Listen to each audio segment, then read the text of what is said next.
বাজান চল যাই চল মাঠে লাঙ্গল বাইতে, ও বাজান চল যাই চল মাঠে লাঙ্গল বাইতে।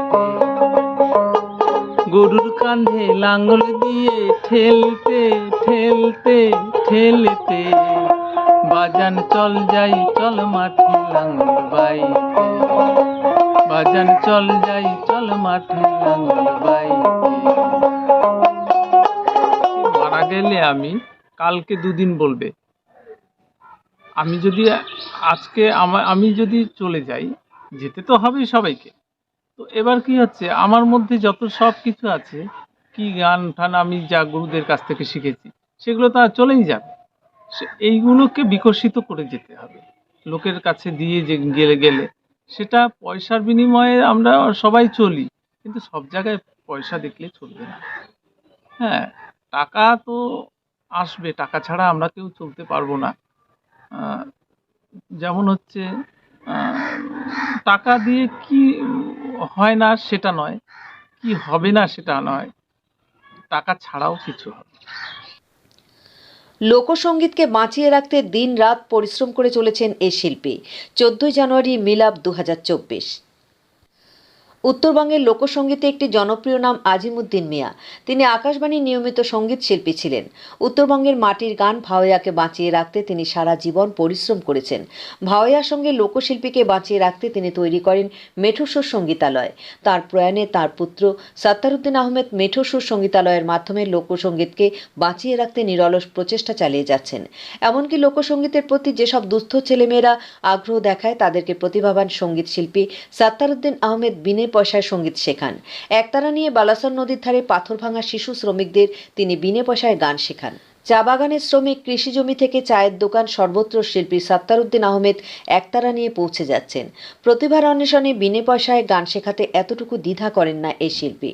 আবার শিলিগুড়ি ভারতনগরেও বেশ নিষ্ঠার সঙ্গে বহু মানুষকে লোকসঙ্গীত শিখিয়ে চলেছেন এই শিল্পী। সঙ্গীত তার রক্তে, সঙ্গীত তার প্রাণে। নিজে সঙ্গীত রচনা করে সুরও দেন। প্রতি বছর সাত্তারউদ্দিন বাবুদের মেঠো সুর সঙ্গীতালয় মিলাপ অনুষ্ঠানের আয়োজন করে। এবার সেই অনুষ্ঠান 14 জানুয়ারি শিলিগুড়ি ভারতনগরের তরুণ তীর্থ ক্লাবের মাঠে।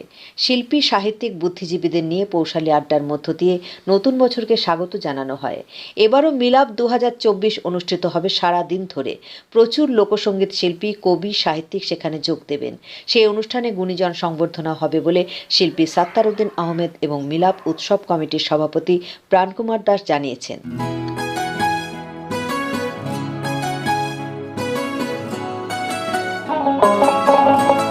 বাজান চল যাই চল মাঠে লাঙ্গল বাইতে, ও বাজান চল যাই চল মাঠে লাঙ্গল বাইতে।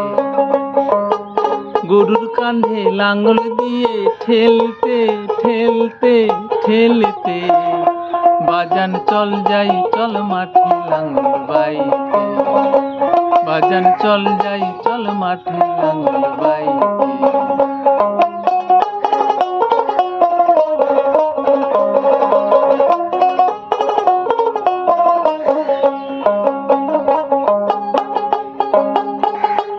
মোরা লাঙ্গল দিয়ে চিড়ি যে মাঠ, বুক চেরা তার চাইতে, বুকের আগুন সইতে। মোরা তবু কেন পাই না খেতে, তবু কেন পাই না খেতে, পারো কি কেউ কইতে কইতে কইতে। বাজান চল যাই চল মাঠে লাঙ্গল বাইতে, ও বাজান চল যাই চল মাঠে লাঙ্গল বাইতে।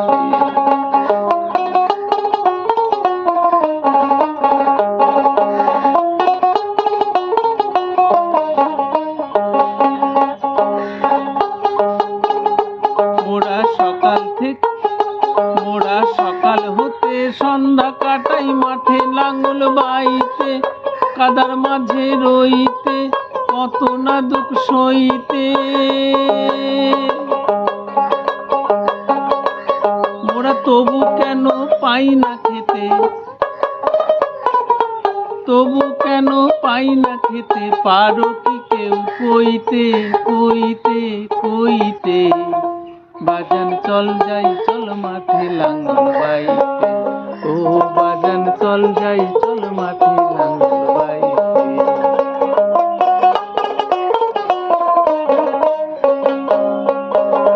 এটাও কিন্তু দেশাত্মবোধক একটা কৃষকের একটা কথা। পরের কথাগুলো না আরো ভালো। বউ দিয়েছে গলায় দড়ি, বুকের আগুন সইতে, গেছে ধরা হইতে, কবরখানায় রইতে। তাই সারাটা দিন মাটি চিড়ি, সারাটা দিন মাটি চিড়ি, তার দেখা পাইতে পাইতে পাইতে। বাজান চল যাই চল মাঠে লাঙ্গল বাইতে। এবার মাটি চুরবো রে ভাই কবর তলায় যাইতে, পারি না দুঃখ সইতে, একলা ধরায় রইতে। এই একেবারে মরা ভালো,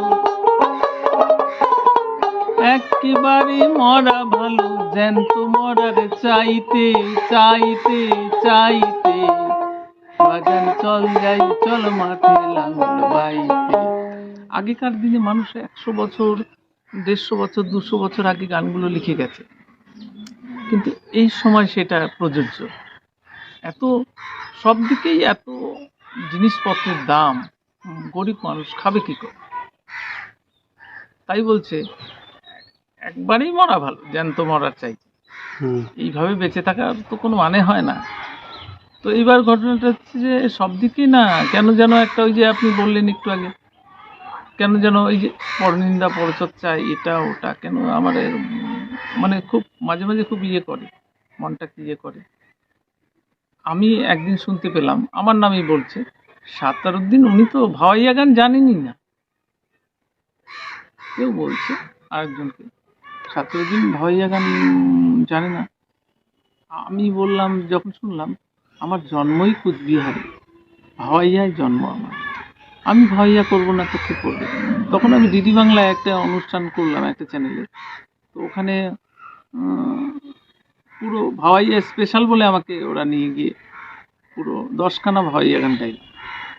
সেটা পপুলেশন লাভ করছে, তো ইউটিউবে দিয়েছে ওরা। তো এইভাবে চলছে, এগুলো ঠিক না। এগুলো কার নামে? আপনাকে ওর নামে একটা বললে কি হবে? এতে মানুষ কি ভালো হয়? ভালো হবে না, মানুষের কারো ভালো হবে না। ওই দুদিনের জন্য ভালো হবে, তারপরে যখন মানুষ জেনে যাবে যে এই জিনিসটা তো ঠিক বলিনি।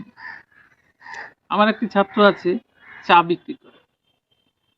আপনি যাবেন, একটি এশাল হাট আছে না শিলিগুড়িতে, একটি এশাল হাটে দেখবেন রবিবার করে চা বিক্রি করে, যেদিন যেদিন হাট হয়। চা বিক্রি করে এই হাড় ভাঙা পরিশ্রম করে ও কিন্তু গান শিখতে আসে। ওর নাম সুব্রত, ভালো গান করে। ও আমাকে নিয়ে, আমি অনেকগুলো ছাত্র, খালি ও নয়, অনেক ছাত্রই আমাকে নিয়ে গান লিখে এখন গাইছে। আমি জীবদ্দশায় দেখে গেলাম যে আমাকে নিয়েও গান লিখে গাইছে ছাত্ররা। তো একে আমি তুলে নিয়ে আসছিলাম অনেকটা দূর, গঙ্গারামপুর ওখানটা। ও ওখান থেকে কিভাবে শিলিগুড়ি চলে এসেছে। শিলিগুড়ি আসার পরে ও একদিন আমার সাথে দেখা করলো, দেখা করে বললো আমি গান শিখবো।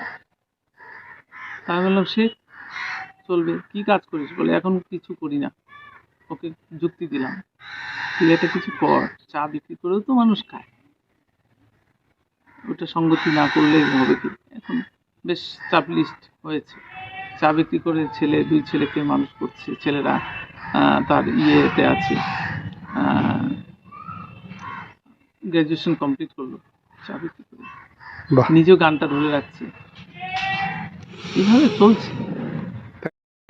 মানুষ এখন খুব নিজেকে চালাক মনে করে। এবার যারা চালাক মনে করে সবচেয়ে তারা বেশি বোকা। কারণ আমি নিজেকে কোয়ালিফাইড ভাবাটাই একটা বোকামির কাজ আমার মনে হয়। আমারই তো নিজস্ব মতামত, আমি জানি এটা আমি এত বড়, এটা হচ্ছে সবচেয়ে বোকামির কাজ। তো আমি বড় কিনা ছোট সেটা মানুষ বিচার।